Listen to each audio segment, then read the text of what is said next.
Cordial saludo para todos los televidentes de En Derecho, un programa donde hablamos de los temas jurídicos de manera sencilla, donde todos aprendemos y entendemos de manera fácil. Soy Juan Carlos Hurtado Ochoa, abogado, especialista en Derecho Laboral, en pensiones y en seguridad social. Ya saben, todos los jueves a las 8:30 de la mañana estamos en directo por el canal Cosmovisión, pero también estamos a través de nuestras redes sociales. ¿Cómo me pueden encontrar? Juan Carlos Hurtado Gran Ciudad en Facebook, en Instagram, en Twitter y también un portal que se llama granciudad.net.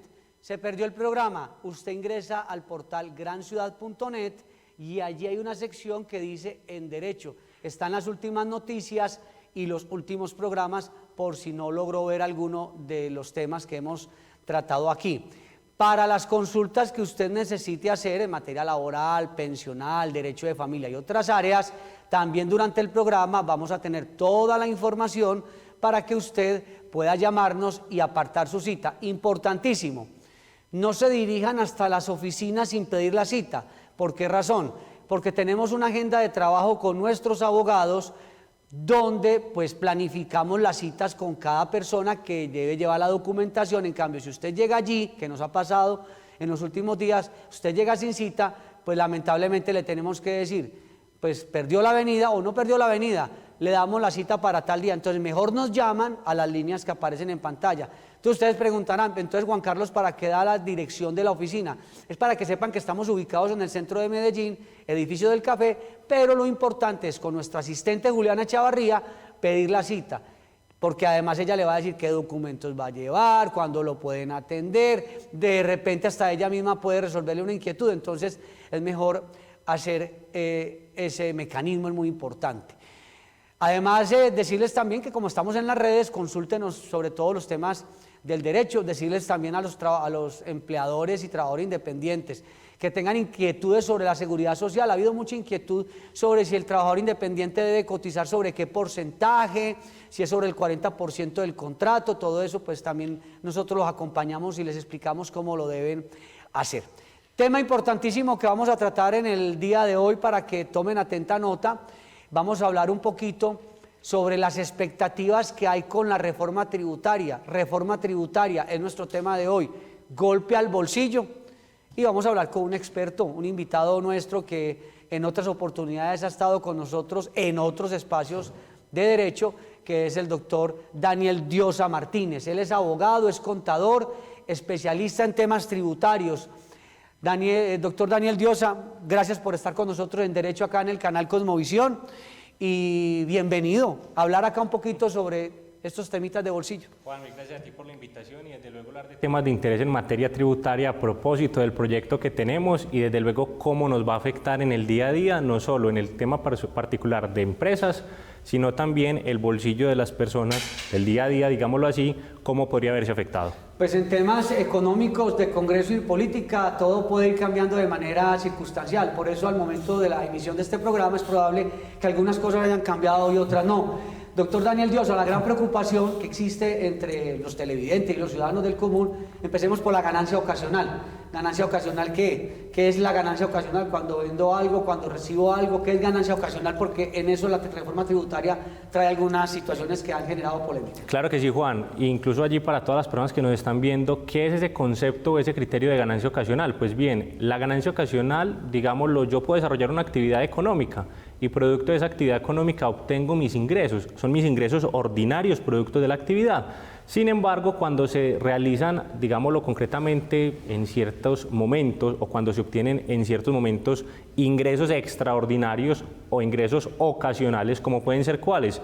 Una herencia, un legado, incluso que se genere la venta, digámoslo así, de un activo con posterioridad a 2 años o incluso ganarse una lotería, por ejemplo, un baloto desde allí, por ejemplo, pueden constituir elementos que sean ganancias ocasionales, es decir, no son los ingresos tradicionales o cotidianos que obtengo, no, son ocasionales y como ello tienen una regulación especial.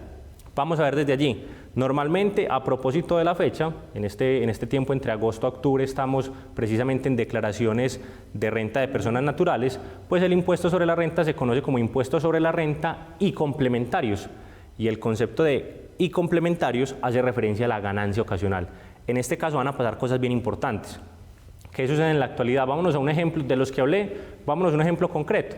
Y es, por ejemplo, la persona que compra un inmueble bajo un supuesto, lo compra en 200 millones de pesos el día de hoy, estamos hablando en 2022, y resulta que lo tiene por más de 2 años y al momento de venderlo, pues lo va a vender en 500 millones, vamos a ese supuesto. Para hablar en términos claros, la persona por lo menos en lo que lo compró, ese será su costo y tendrá que declarar su ingreso.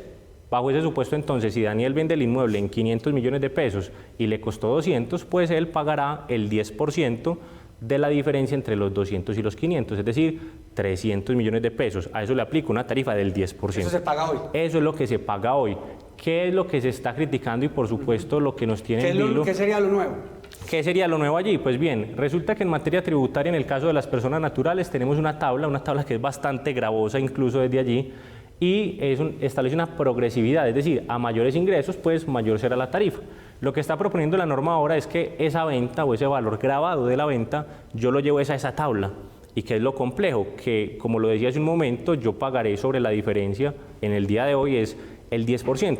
Aquí lo que me dicen es que llevo ese valor a la tabla y eso puede tener tarifas del 19, el 28, incluso llegar al 39%, eso sí, aplicando las fórmulas que la misma ley establece y reconociendo unos tramos anteriores. Entonces, doctor Daniel Diosa, hay un tema que es bastante preocupante y es relacionado con lo siguiente.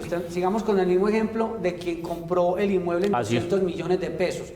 Con lo que tenemos hoy, usted dice, la ganancia ocasional en caso de venderlo después de 2 años sería del 10%. La pretensión de la reforma tributaria es que no sea el 10, sino que sea un porcentaje mayor. Así es. Ya desde la anterior reforma tributaria, que eso casi no se aplica, es que cuando usted compre o vende un bien inmueble o mueble, debe venderlo, comprarlo y registrarlo o hacer ese acto jurídico en la notaría. Así es. Con el valor comercial.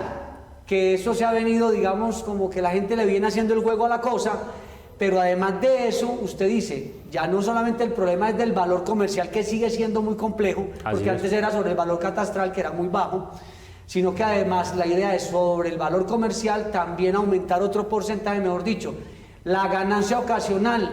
Muchos no van a querer que sea ni siquiera ocasional por toda esa... Claro que situación sí. tan complicada. Incluso, Juan, hay que tener en cuenta algunos elementos que también tienen una relación importante allí, y es que establecer cargas tributarias excesivas de momento también allí podría acarrear efectos adversos, es decir, que se genere más evasión, por ejemplo. Y naturalmente lo que podría pasar bajo ese supuesto en uno de los elementos es, por ejemplo, que la gente se abstenga pues, de meterse, por ejemplo, en proyectos inmobiliarios, claro, que también es uno de los aspectos que el sector de la construcción allí también ha dicho, y mire, es que esto también puede generar que la gente, pues al final del día, cuando adquiere un inmueble por inversión y lo que espera es ganar o tener una rentabilidad, una utilidad mayor, pues que no se vea afectado, y esto naturalmente podría ocasionar también esto, que la gente incluso al momento de generar la venta de los inmuebles o asuma riesgos. Recordemos que hoy en día allí es un riesgo porque, como lo mencionabas, la norma lo que me establece es que debe ser a valor comercial, y a lo sumo alejarme máximo un 15%, y eso lo que puede generar son situaciones adversas, que la gente se arriesgue a vender por valores inferiores o incluso que no venda porque el tema impositivo podría generar allí una carga adicional. Estamos con el doctor Daniel Diosa Martínez, él es abogado, es contador, especialista en temas tributarios, hablando sobre reforma tributaria, un golpe al bolsillo. Vamos a ir a una corta pausa, ya regresamos porque este tema es de mucho interés. Continuamos en Derecho por el canal Cosmovisión.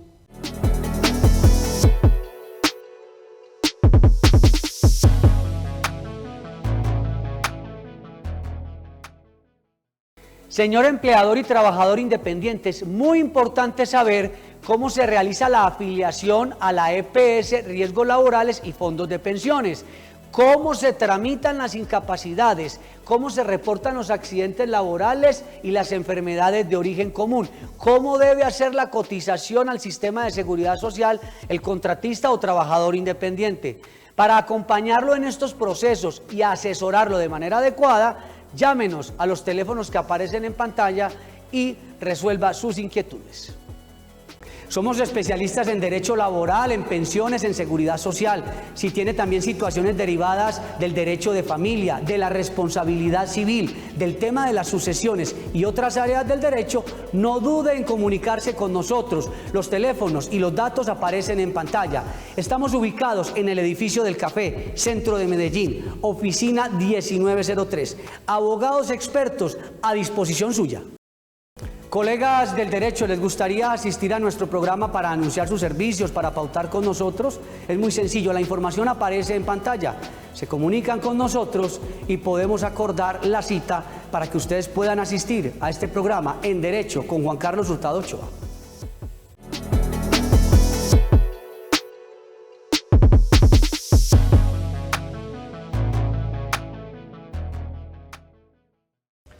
Y continuamos en Derecho. Ya saben que estamos todos los jueves a las 8:30 de la mañana por el canal Cosmovisión, pero también el programa lo repiten los fines de semana y ahí tienen ustedes también la oportunidad, y estamos en las redes sociales. Sobre las consultas que tengan en materia jurídica, no duden en llamarnos, pedir la cita. No vayan hasta la oficina porque allí hay una agenda muy apretada de trabajo. Llámenos, pide la cita y allí pues lo asesoramos. Continuamos con el doctor Daniel Diosa Martínez.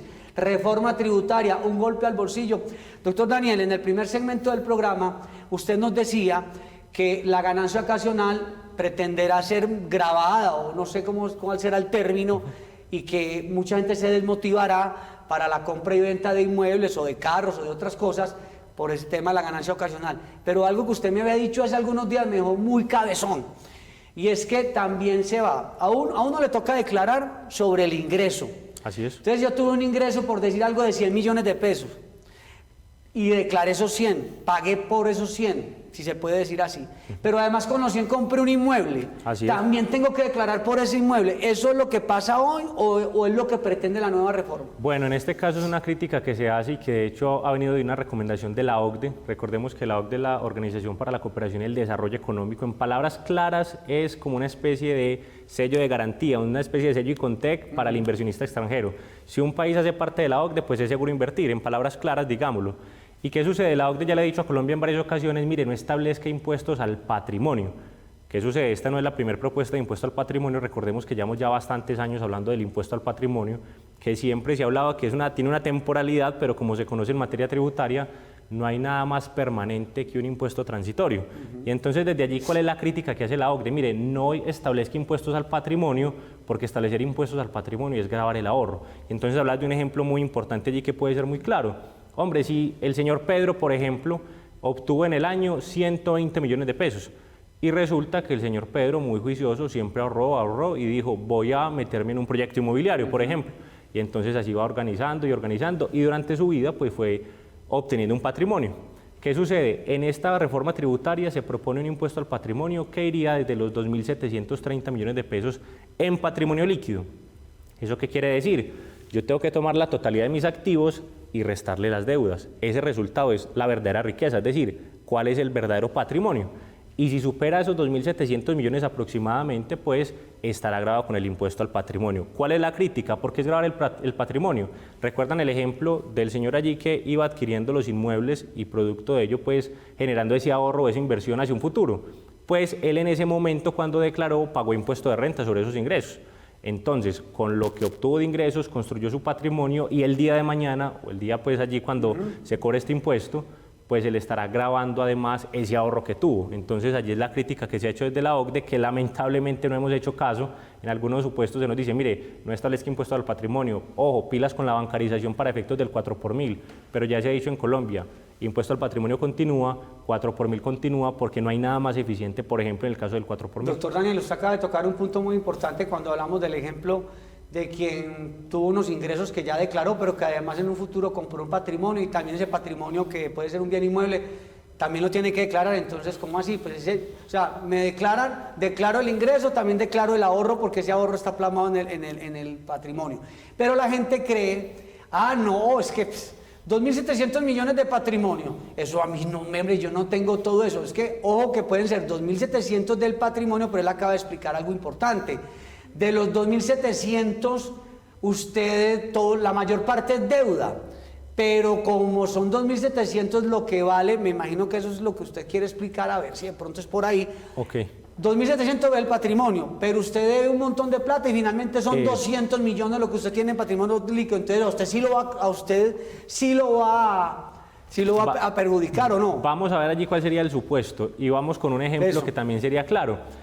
Resulta que una persona puede tener 3.000 millones de patrimonio bruto, es decir, la totalidad de su patrimonio, correcto, todos sus activos, pero resulta que pues tiene deudas por 2.800, que es un supuesto que puede ocurrir. En realidad, pues allí su verdadero patrimonio líquido son 200 millones, es decir, su verdadera riqueza, entre comillas, razón por la cual en ese supuesto no estaría obligado a pagar el impuesto al patrimonio, porque este recae sobre ese patrimonio líquido, es decir, sobre la verdadera riqueza de la persona, o tomar la totalidad de los activos, o como se conoce técnicamente como el patrimonio bruto, y restarle las deudas, situación que también daría pie. Y pues también desde allí también habría que revisarse, porque muchas personas dicen, no, pues entonces para ese supuesto o para ese efecto, pues mantengo simplemente unos pasivos para el efecto, y es decir, obligaciones financieras vigentes con entidades financieras, por ejemplo, para que no tenga esa... Pero entonces, doctor Daniel, a ver, usted nos dice, no, pues entonces en ese orden de ideas es mejor deber, o sea, tener deudas. Y entonces uno se pregunta, pero entonces,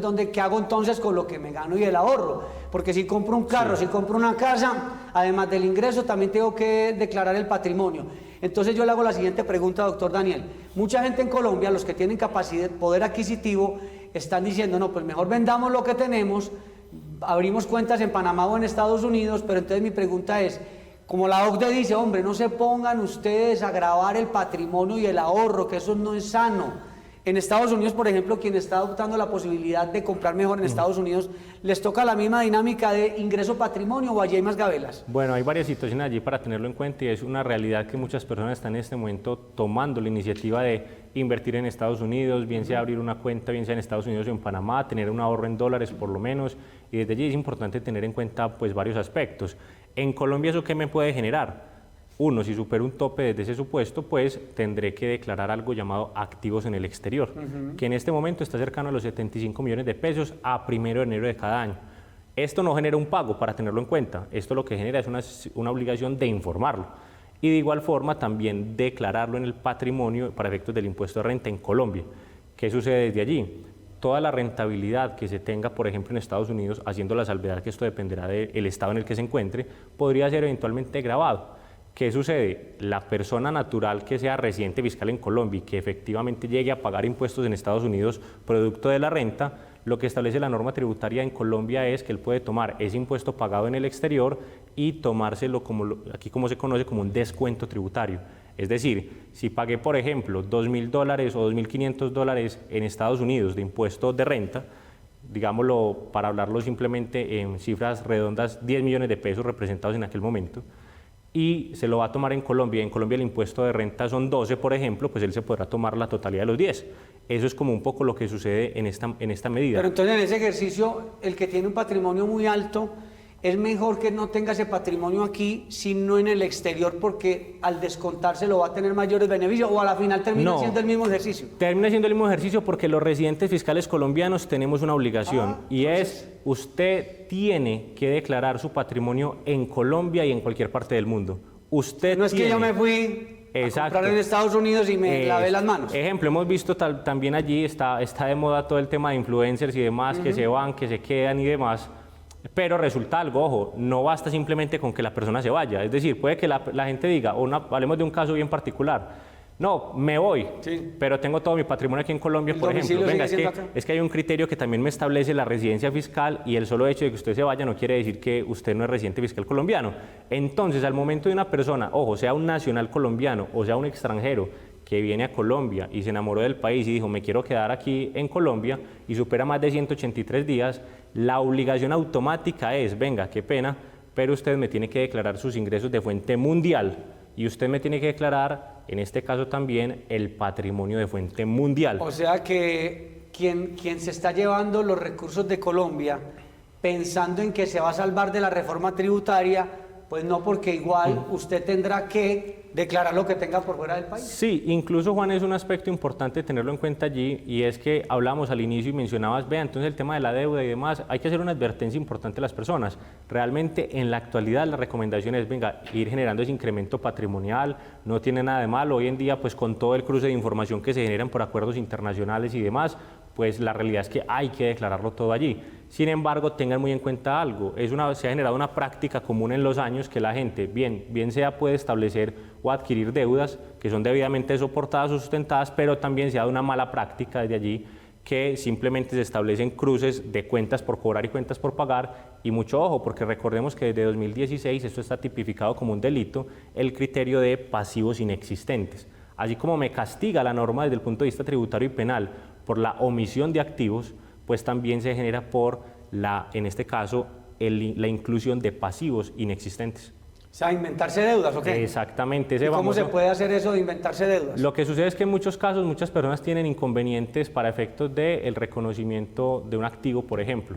Nada más hablamos en estos días que ha pasado con el tratamiento de las criptomonedas y los criptoactivos. Entonces, si una persona, por ejemplo, tiene un salario de 2 millones de pesos y resulta que tenía inversiones en criptoactivos, metió 20 millones y resulta que de la noche a la mañana ya tiene 300 millones, venga, ¿y usted cómo va a justificar entonces lo que va a comprar con esos recursos? Por ejemplo, pues allí, entonces mucha gente utiliza, no, venga, entonces miremos quién tiene capacidad para que me establezca allí que tengo una deuda, no, venga, eso ya no es posible hacerlo, porque si se lleva a cabo o si se hace, pues naturalmente tendrá un inconveniente y es también un aspecto penal. Por eso ayer, recientemente hablábamos con el doctor Daniel Diosa en otro espacio y hablaban sobre, bueno, es que se está dando mucho el tema de las criptomonedas y como eso en Colombia no está regulado, entonces de repente lo que usted decía, la persona le fue muy bien con las criptomonedas, invirtió 20 millones de pesos y ya tiene 400 o 500, entonces compró una casa, de un momento la DIAN, venga, la DIAN que le encanta hacer vigilancia.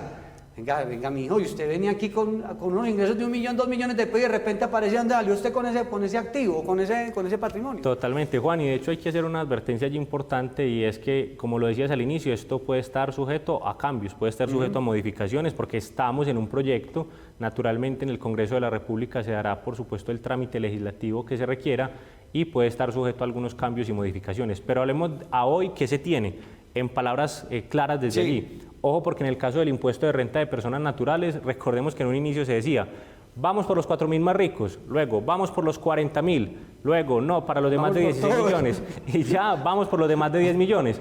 Entonces vienen varios cambios, varias modificaciones. Normalmente la gente pregunta, venga Daniel, si el Estado aumenta las tarifas de los impuestos, ¿esto genera recaudo? Sí, esto puede generar recaudo, pero no necesariamente es lo que mayor recaudo genera, porque ojo, uno de los principales elementos que puede generar incluso más recaudo es reducir beneficios, y eso es lo que está sucediendo en este momento, tanto con pensionados como personas naturales. Lo que se está haciendo es limitar rentas exentas, lo que se está haciendo es limitar los topes en beneficios que se tengan, y desde allí vamos a tener una afectación importante. Ojo con la gente que hace aportes a fondos de pensiones, en este caso aportes voluntarios a fondos de pensiones, con el tema también de las personas que pagan intereses de vivienda como tal, vamos a tener unas limitantes allí. En el tema de personas jurídicas, ¿qué va a suceder? Empresas. En el caso de las empresas. Ojo, porque la propuesta a hoy que se tiene es particularmente que se mantenga la tarifa del 35% del impuesto de renta. ¿Qué sucede? La propuesta, y ya se ha dicho también por parte del ministro Campo que se revisará, es que se establezcan tarifas progresivas, como sucede en el impuesto de renta de personas naturales. Es decir, que a mayor ingreso, o en este caso a mayor renta líquida, véase, la renta líquida es la utilidad obtenida, a mayor renta líquida clasificar entre micro, pequeñas y medianas y grandes empresas, y tener tarifas diferenciales. Es una iniciativa que vale la pena indicar, ya se tenía desde el proyecto de ley del año anterior, que generó por supuesto tanto conflicto desde allí, y con la propuesta inicial se propone ahora. Estamos con el doctor Daniel Diosa Martínez, él es abogado, contador, especialista en derecho tributario. Cualquier inquietud que ustedes tengan sobre este tema, además que el doctor Daniel Diosa lleva a cabo temas relacionados con la UGPP. La UGPP es como la DIAN de la Seguridad Social. Si usted tiene chicharrones con el tema de la UGPP, llámenos a los teléfonos que aparecen en pantalla, lo ponemos en contacto con el doctor Daniel, porque eso de la UGPP es un tema complejo, que no aparecen unos aportes de pensión, de salud, y la UGPP lamentablemente a veces llega a rajatabla y violenta a veces hasta el debido proceso. Ya usted casi que es un condenado en seguridad social. Entonces, con él lo podemos apoyar a usted, señor empresario, trabajador independiente, que no hizo bien la declaración de renta o no, bueno, que tiene problemas con la OGPP, ahí están pues los datos. Vamos a una pausa y ya regresamos hablando de reforma tributaria, golpe al bolsillo.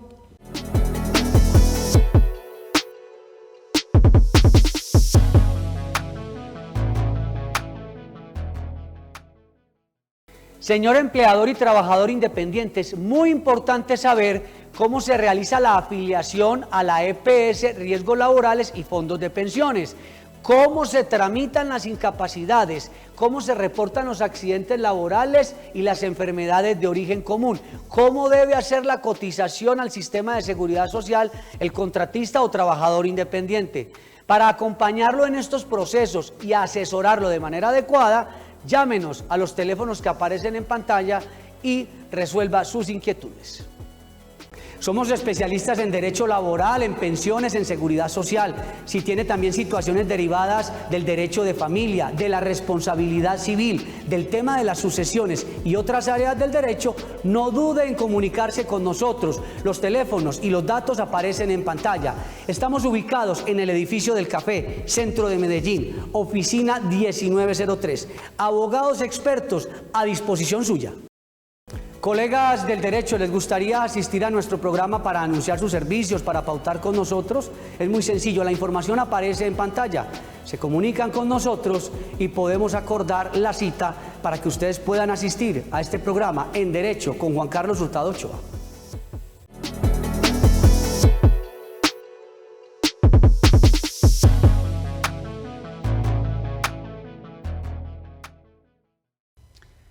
Importante informarles a ustedes, para las citas no vayan directamente a la oficina, primero piden la cita telefónicamente, nos llaman a los teléfonos que aparecen en pantalla, piden la cita y ahí sí se dirigen a nuestras oficinas porque hay que saber qué documentos llevar. Lo segundo, si usted se perdió el programa porque a las 8:30 de la mañana pues estaba en otra cosa, en granciudad.net está el programa también y las últimas noticias en materia jurídica. Hay una sección que se llama En Derecho y en nuestras redes sociales como Juan Carlos Hurtado Gran Ciudad. Doctor Daniel Diosa, si se llegara a aprobar la reforma tributaria en el 2022, ¿qué se aplicará de lo que estamos haciendo hoy en el año 2023? O mejor dicho, ¿en qué caso nos afecta o nos beneficia esa reforma si la aprueban antes de terminar el año, que seguramente va a ser así? Claro que sí, Juan Carlos. Hay que tener en cuenta un aspecto y es particularmente lo que es, por ejemplo, el impuesto sobre la renta. Este es un impuesto de periodo, es decir, lo que busca gravar son hechos ocurridos entre el 1 de enero al 31 de diciembre.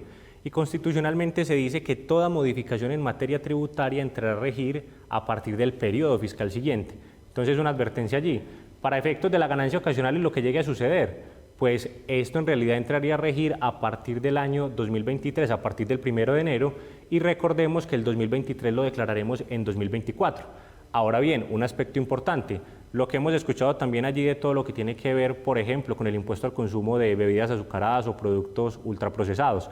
Estos son impuestos, el impuesto al consumo es un impuesto de causación inmediata o instantánea y ese podría entrar a regir una vez entre en vigencia la ley, es decir, automáticamente sea promulgada. O sea, si graban hoy el chocorramo, entonces eso sí ya es de inmediato cumplimiento. Exacto. Pero si hay otra serie de gravámenes, nos aplicaría, pero ya del 23 al 24, para la declaración del 24. Exactamente, y recordemos que la misma situación ocurre en el tema de dividendos, que ya también el ministro de Hacienda lo ha dicho, puede que haya modificaciones porque hay una tarifa que se propone del 20% y además llevarlo a la tabla esta gravosa de la que hablamos, una tabla hasta diabólica, y pues también pueden haber modificaciones desde allí. Eso entraría a regir a partir de ¿cuándo? Del 1 de enero del 2023, que recordemos, ya el 2023 lo declararemos entre agosto a octubre de 2024 en personas naturales y entre abril y mayo en personas jurídicas. ¿Sabe qué me gusta a mí de las reformas tributarias? Las amnistías. Las amnistías. Yo recuerdo, si el año anterior, si no estoy mal, yo no había pagado el impuesto vehicular y me quedé esperando una amnistía. Y usted me dijo, hombre, Juan Carlos, puede que sí, puede que no. Pagué el impuesto con sanción, altísima la sanción del impuesto vehicular. Y a los pocos días salió la reforma tributaria con la amnistía, una amnistía buenísima. Sí. Bueno, de esas reformas tributarias muchas veces cuando las aprueban, hay unas amnistías para ponerse al día uno con predial, con impuesto vehicular, con un montón de cosas. Eso sería lo bueno de la reforma en este caso. Sí, lo que sucede es que de momento y normalmente, por lo menos las últimas 7 reformas tributarias, desde la ley 1430 de 2010 a la última, la 2155 en este caso, siempre hemos tenido algún tipo de amnistía. ¿Qué sucede? Que esto no empieza o no se propone desde el primer debate, sino que sale al final, pero es una posibilidad que pueda ocurrir allí. Bueno, reforma tributaria, hay que estar muy pendientes de lo que sucede, de lo que aprueben, que nos aplicaría en el 2022, ya lo digo, lo que tiene que ver pues, con los alimentos procesados, ahí podría haber una aplicación inmediata, otras cosas se aplicarían al futuro, y eso de pronto es lo bueno de la reforma tributaria, que usted tiene información para que sepa cómo se programa.